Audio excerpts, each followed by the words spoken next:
శ్రీ చాసో గారి కథా స్రవంతి 8వ భాగం 2/7/25 వాయులీనం అనే కథ.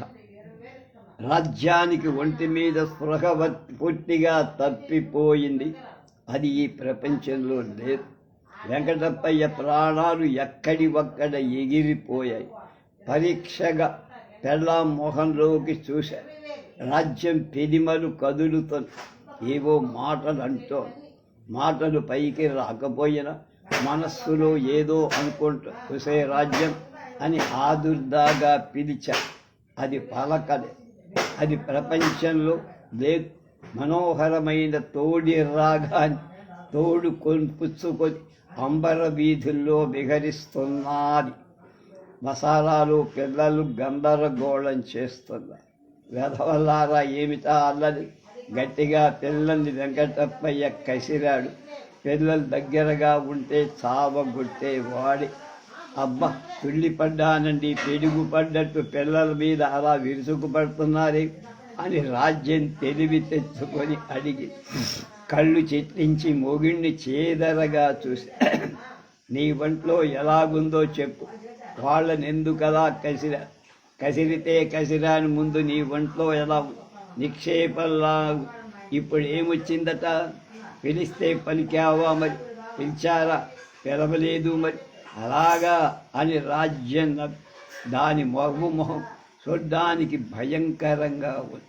పైకి వచ్చిన గుడ్లగూబ ముందుకు పడుసు కనపడుతున్న ముందు మొహాన్ని బీభత్సం చేశారు. ఒళ్ళు మర్చిపోయానండి అని రాజ్యం మళ్ళా అన్నది. అంతే కదా అని వెంకటప్పయ్య కాస్త కుదటపడి రాజ్యం టైఫాయిడ్ జ్వరంతో తీసుకొని కింద పెట్టవలసినంత అయి బతికి బట్ట కడుతున్నారు. పచ్చం తింటూ ఇంకా వారం రోజులు అయ్యింది. వెంకటప్పయ్యకి అదురు మాత్రం పోల. ఆ మాయదారి టైఫాయిడ్ జ్వరం 3 వారాలుగా సొక్కిపోసిన తరువాత కానీ దిగజారం మళ్ళా తిరగబెట్టింది. మరి 3 వారాలు చూడు నా మహత్యమని ముప్పు తిప్పలు పచ్చం పెట్టించిన ఆసుపత్రి నుంచి ఇంటికి తెచ్చిన వెంకటప్పయ్యకు పక్క బెదురు అలాగే ఉండిపోయి ఏ క్షణంలోనైనా దాని ప్రాణం గుటుక్కుమంటే వాడి భీతి అంటుందని భీతి. నా ఒంట్లో హాయిగా ఉంది, వెళ్తున్నది అరుగుతోంది, తింటోంది అరుగుతోంది, నిద్ర పడుతున్నది. అంత జబ్బు పడ్డాక నిలుతున్న పాళంగా మామూలు మనిషిని కమ్మంటే అవుతానా అన్నది. రాజ్యాన్ని చూస్తే మాత్రం దాని ఒంట్లో ప్రాణాలు ఎలా నిలబడి ఉన్నాయా అని ఆశ్చర్యం వేస్తుంది.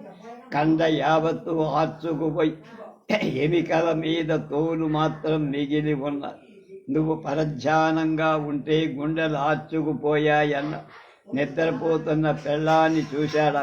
ప్రాణం ఉందా లేదా అనే సంకోచం వాడిని ప్రతిరోజు పీక్కుతుంటూనే ఉండడం. దాని కడుపు కిందకి మీదకి ఊపిరి ఎగురుతూ ఉంటే బతికే ఉన్నాదని నిర్ధారణ చేసుకుంటూ ధైర్యపడడం వాడికి పరిపాటైపోయి మనస్సు ఎటో పోయి నా ఒంట్లో వరేం లేదు, ఈ ఇంటికి మారిన దగ్గర నుంచి నాకు హాయిగా ఉంది అన్నది రాజ్యం. నాకు ఈ ఇంటికి వచ్చిన దగ్గర నుంచి హాయిగా ఏదో కొత్త సంతోషం కలుగుతుంది. ఎటొచ్చి అద్దె కాస్త ఎక్కువ అనుకో, అద్దెకి బెంగగా ఉందా అంది. ప్రాణానికి క్షేమం లేని తర్వాత వెధవ అద్దెకు మా చూసుకుంటామా, ఏం బెంగ వద్దు అన్న. అంతకుముందు వాళ్ళు ఇరుకు సందులో ఇక్ష్వాకుల నాటి పాత గోభ్యంలో అద్దె సబకాని ఉండేవా. అక్కడ ఉన్ననాడు ఇంటిల్లి పాదికి రోగాలే. ఆఖరికి రాజ్యానికే ప్రాణం మీదకొచ్చి మనిషి తోడు లేనివాడు ఆసుపత్రిలో పెళ్ళా నుంచి యమయాతన పడ్డాడు. కట్టుకున్న మొగుడు కనుకొన్న పిల్లలు అదృష్టవంతులు కావడాన్ని బతికి మనుష్యుల్లో పడ్డారు. ఇప్పుడు కొత్తగా కట్టిన సిమెంటు డాబాలు 2 చిన్న గదులు వసారా అద్దెకు తీసుకున్నారు. ఎదురుగుండా ముచ్చటైన మేడ ఉన్నాయి. ఇళ్ల చుట్టూ విశాలంగా పెరళ్ళున్నాయి. పెరళ్ళని ఉద్యానవనాలి. వెధవ డబ్బు ఏదో కూడి చేసుకుంటాం, నువ్వు బతికావు అంతే చాలు. అదేమన్న మాటలండి. నా డబ్బుకు ఎక్కడి నుంచి తెచ్చారు, ఎంత అయిందో ఇప్పటికీ నాకు చెప్పకుండా ఉన్న అది ఆలోచించుకోవాలి అన్నది. నువ్వు ఆ ఊసు నిన్నొద్దన్నానా? ముందు నీ ఆరోగ్యం చూసుకో.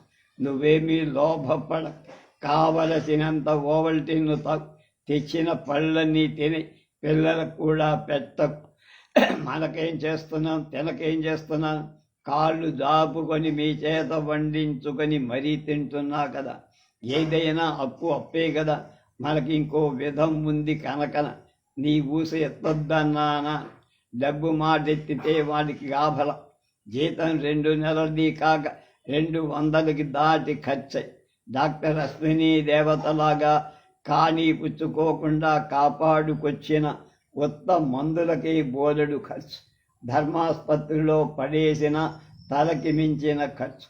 ఎత్తెండ్లు తీర్చుకుందాం కాఫీగా, కూడికకి ఏముంది అని నా చేతిలో ఉంది. అలాగే చూస్తుగానని వెంకటప్ప పెరట్లోకి వెళ్ళిపోయా. వాడికి ఆ సంభాషణ పెంచడం ఇష్టం లేదు. కాళ్ళు చేతులు మొహం కడుక్కొని వచ్చి తల దువ్వుకొని దుస్తులేసుకొని వీధిలోకి బయలుదేరాడు.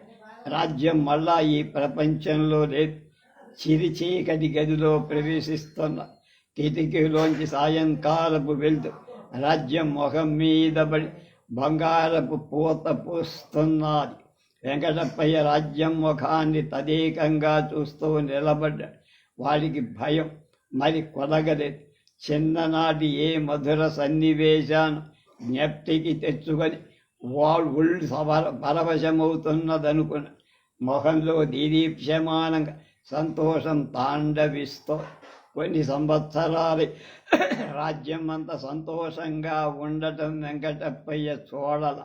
కాపరానికి వచ్చిన తొలి సంవత్సరం 24 గంటలు కిలకిల నవ్వుతూ బంతిలాగా తుళ్ళిపాట్లు పడుతూ సంవత్సరం తిరగకుండానే దాని గుండెలకు చంటి కుర్రాన్ని అప్పగించి సంసార సాగరాన్ని ఉత్తరించుకుంటూ వెళుతూ అవతలందరి చేరమంది జీవితం కాపరానికి వచ్చి 6 ఏళ్ళై 3 కొడుకుల తల్లయి ఈదుతున్నది. అకస్మాత్తుగా రాజ్యం నోరు తెరిచింది. తల ఓ పక్కకు పెట్టి ఆడిస్తున్నది. దాని చేష్ట వెంకటప్పయ్య పకారున నవ్వు కోరింత దగ్గులాగా వాణ్ణి వహంతకు గాని వదిలిపెట్టదు. రాజ్యం విహాయి వీధుల్లో ఆ నవ్వుతో భూమి మీదకి వచ్చేసి ఎందుకు అంత ఎరగబాటు నవ్వు అని మొగుడిని అడిగి ఏది మళ్ళా నోరు సాగదీసి మెడ వంచి ఆడించు చూస్తా. అదా ఎదురింటి పిల్ల పాడుతోంది వినండి అన్నది. రాజ్యం చెప్పాక ఎదురింటి నుంచి సంగీతం వస్తున్నట్లు చెవులకు తెలిసి చెవుల్లో గుయ్యమంటున్న అదేమిటో తెలుసుకోవాల్సిన అవసరం వాడికి అంతవరకు కలగ. ఓహో, ఇక్కడ సంగీతం వినపడుతోందే, అదే సంగతి. చిన్నప్పుడు నువ్వు విన్న వాయులీన విద్వాంసురాలివి కదా, నువ్వు చిన్న వాయులీన విద్వాంసురాలివి కదా, మర్చిపోయా. కామబద్ధని రాగాలాపనతో కంపిస్తూ పువ్వు వెలగ వాసనతో మత్తెక్కి గాలి బరువుగా గాలిలోకి ప్రవేశిస్తున్నా. ఏమర్రోయ్ పిల్లలు, ఇక్కడ సంగీత కచేరీ అవుతున్నది, వచ్చి వినండి అన్న.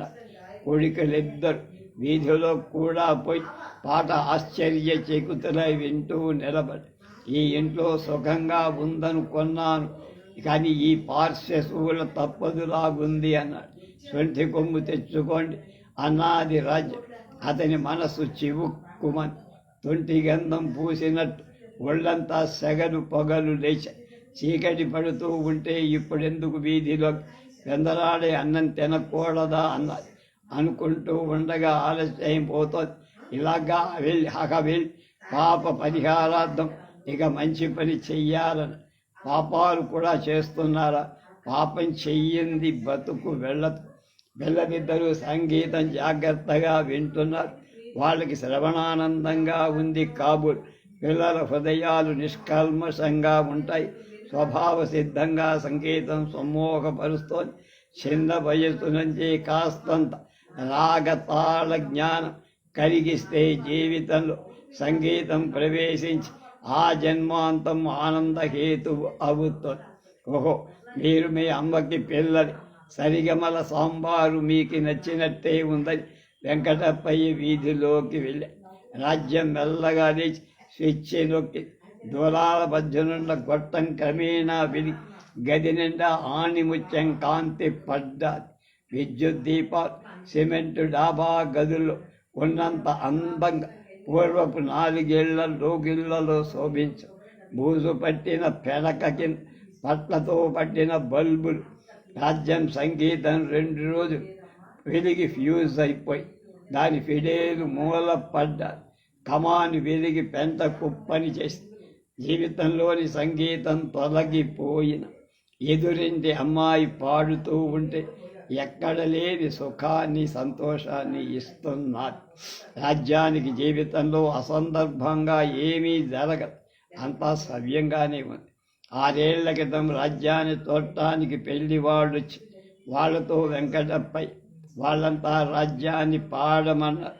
వాళ్ళ నాన్న 4 ఏళ్ళు అనవసరంగా సంగీతం చెప్పిస్తున్నందుకు పాడవలసిన సుముహూర్తం వచ్చింది. తోడిలో కీర్తన సిగ్గుపడుతూ అందుకు గొంతుకెత్తేసరికి అపశృతి పడి ఊసిలోకి రావలసిన తాళం వేలు మీదకు వచ్చింది.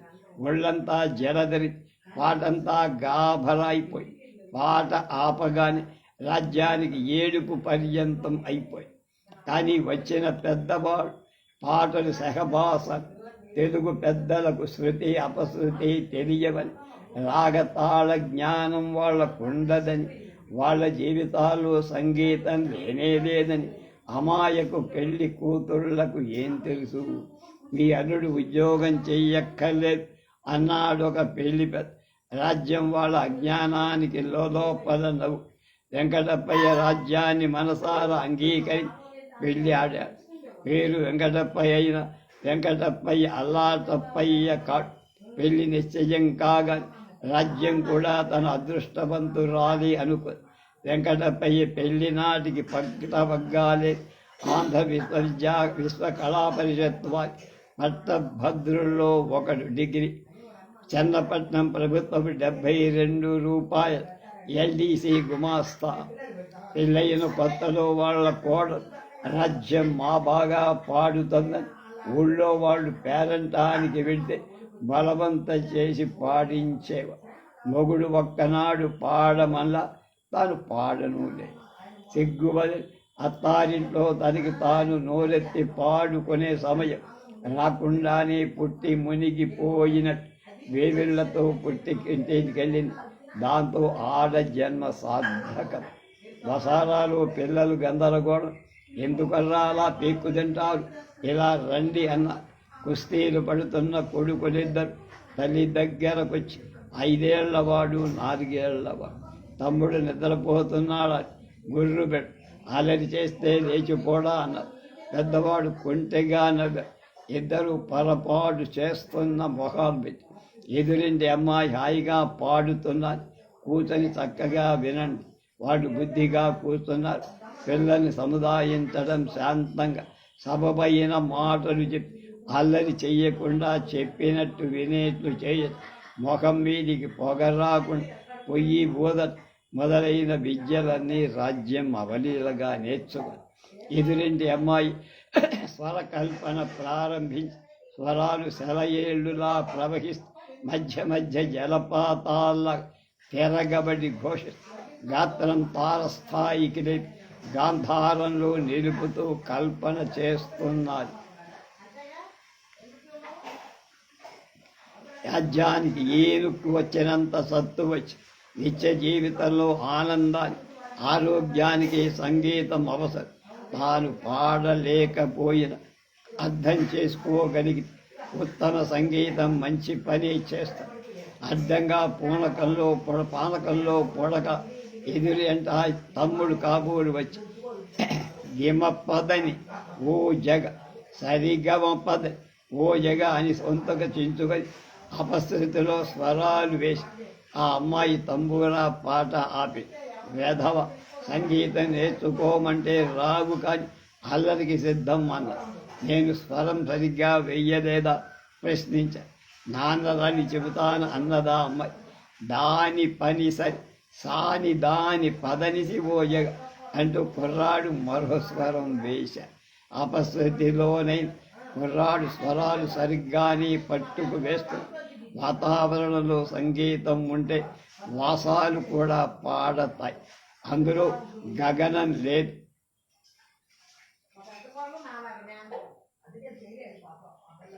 నాన్న రాణి వెధవాని ఆ అమ్మాయి సంగీతం ఆపేసి రాజ్యానికి ఒళ్ళు మండి ఆ పిల్ల అన్ని తనకొచ్చిన రాగాల్లో పూర్తిలే పాడుతున్నారు. కొంచెం సేపు అయినా ప్రాణం హాయిగా ఉంది. ఇక అయింది సంగీతం అన్నాది. ఇంతే పాడదేందమ్మా అని పెద్ద కొడిగాడు. అదిగో మీలాంటి అర్రని కుర్రవాడు వచ్చి కంగాళీ చేస్తూ కోపం వచ్చి పాట ఆపేసిందిరా. ఎలాగమ్మా పాడుతున్నది నేర్చుకో. నువ్వు పాడతావా? ఓ నీకు చెప్పమన్నావా? మగాళ్ళు పాడుతారమ్మా, నీకు తెలియదు. ఏది చెప్పు, తర్వాత చెబుతాలి అంది రాజ్యం కాళ్ళు దాపి గదిలో అడ్డంగా పడి. ఒరే పెద్దాడు కాళ్ళు పట్టు బాబు. పెద్దవాడు మెల్లగా కాళ్ళు గుద్దుతూ నేను చేతులు గుద్దుతానమ్మా అంటూ రెండోవాడు చేతులు గుద్దుతూ కూర్చున్నాడు. రాజ్యం కళ్యాణి కృతి అనుకుంటూ పడుకు అంతా మరిచిపోయి సంగతులు చిక్కుబడ్డ కూరల్లాగా అవక తవక అయిపోయాయి. నువ్వా పిల్లలా పాడలేవు అన్నాడు. అంతా మర్చిపోయాను రా అని వెలటి వసారాలు సిబ్బి కిందకు వికారంగా చొప్పుడై గది మూలలన్నీ గుయ్యి పెట్టి కుక్క కాబోలు కొట్ట గుట్లో మందం మొదలుపెట్టి మండబెట్టింది కాబోలు అన్నది రాజ్యం. కొడుకులు పరిగి కుక్క కాదమ్మా పెళ్ళి అందం కింద మీద సిబ్బి తెరగదు నయమే. మళ్ళా వండుకోకుండా కుక్క ముట్టుకున్న కూడు తినాల్సిన రోజు తలుపు గడియ పెట్టి రావద్దా. నువ్వే వచ్చి సంగీతం వినమన్నావు. అవునమ్మా, నేనే మిమ్మల్ని రమ్మను. వెంకటప్పయ్య వచ్చారు. పెరట్లో వెన్నెల పువ్వులాగా వాసన బాగున్నాయి. ఇప్పుడే వచ్చేశారు. పదైపోయి పాప పరిహారం అయిందా? కొంచెం ఈ మధ్య ఎక్కడికో వెళ్ళారు కాబో. రామరా, నీ మాట నాలకం అలాగుంది. వాళ్ళకం చేసి ఆ మాట అనలేదురండి. వెంకటప్పయ్య కండువాలు దాచి శంఖ కింద ఏదో పెట్టి గుండ్రంగా పేపరు చుట్టూ ఏమిటి ఎత్తి చూపిస్తా కదా. లోపల బాగా 4 వేళ్ల వెడలు, చుట్టూ జరి అంచు చీర, దానికి దగ్గర పట్టు రవిక. దాని మహారాణి మొదలు మామూలు మహిళ దాకా ప్రతి ఆడది మెచ్చుకునే పట్టు కొన్నారా? కొన్న డబ్బు కాస్త అయిపోకుండా కొని డబ్బెక్కడ చెబితే నువ్వు నన్ను క్షమించు. ఏం చేశారండి? ఏమీ అనని చేతిలో చెయ్యి అన్నారు. ముందుకు చెయ్యి జాపారు. వాడి చెయ్యి వణుకుతున్నది. రాజ్యం చేతిలో చెయ్యి అలాగ వణికిపోతున్నారే. ఏం చేశారండి? దొంగతనం చేశారా? అంత హీనమై నీకు టైఫాయిడ్ మళ్ళా తిరగబెట్టింది కదా. నాకు ఆశలన్నీ ఉడిగిపోయి స్నేహితుడు ఇంటికి వచ్చి చూసి చూడడంతో సలహా ఇచ్చా. తెగించి వాడికి ఇచ్చేసి ఏమిటి చేశారు నీకు ఇంకా తెలియదా? వాడే పట్టుకెళ్ళి 250కి అమ్మేశారు.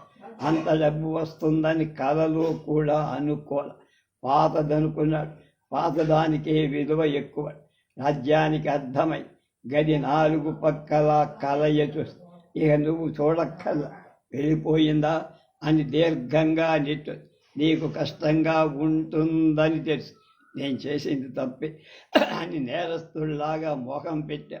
మొగుడి మనసు బాధపడుతున్నాదని గ్రహించి తన విచారాన్ని క్షణంలో దిగమింగుకుంది.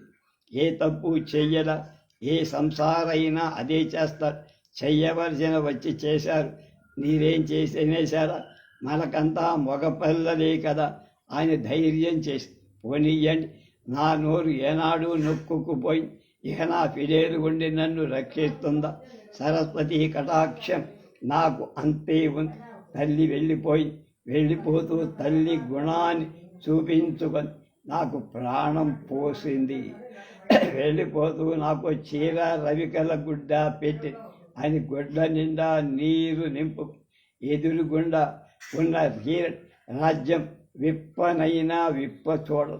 4 కాలాల పాటు ఉంటుంది కదా అని కొనేశానని చీర సగం విప్పేసి రాజ్యం భుజం మీద కప్పేశాడు వెంకటపై. జ్ఞాపకంగా ఉంటుంది లెండి అన్నది రాజ్యం. 1952 భారతిలో ఈ కథ రే కుక్కుటేశ్వరం అనే కథ తెలుసుకుంది.